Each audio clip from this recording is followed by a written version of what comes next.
বিসমিল্লাহির রহমানির রহিম। প্রিয় নেতৃবৃন্দ, সহকর্মীবৃন্দ, সকল সুবর্ণাতিগণ, আসসালামু আলাইকুম।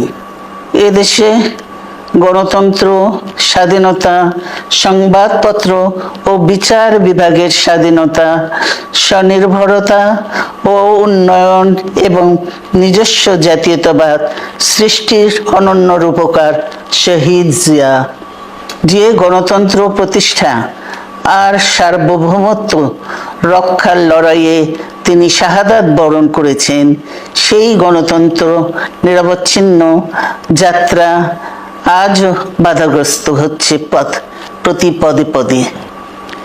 খুব শীঘ্রই আমরা বাংলাদেশকে গণতন্ত্রে পুনঃপ্রতিষ্ঠিত দেখতে পাব। এই হোক শহীদ জিয়ার শাহাদাত বার্ষিকীতে আমাদের অঙ্গীকার। এই লক্ষ্যে সুশৃঙ্খলভাবে এগিয়ে চলার জন্য আমি বিএনপির সকল পর্যায়ের নেতা কর্মী ও দেশবাসীর প্রতি আহ্বান জানাচ্ছি। মনে রাখবেন, সবার জন্য গণতন্ত্র ও উন্নয়নের মাধ্যমে সকল সমস্যার সমাধানের যে রাজনীতি শহীদ জিয়া রেখে গেছেন, তা বাস্তবায়নের মাধ্যমে তার প্রতি শ্রদ্ধা জানাতে হবে।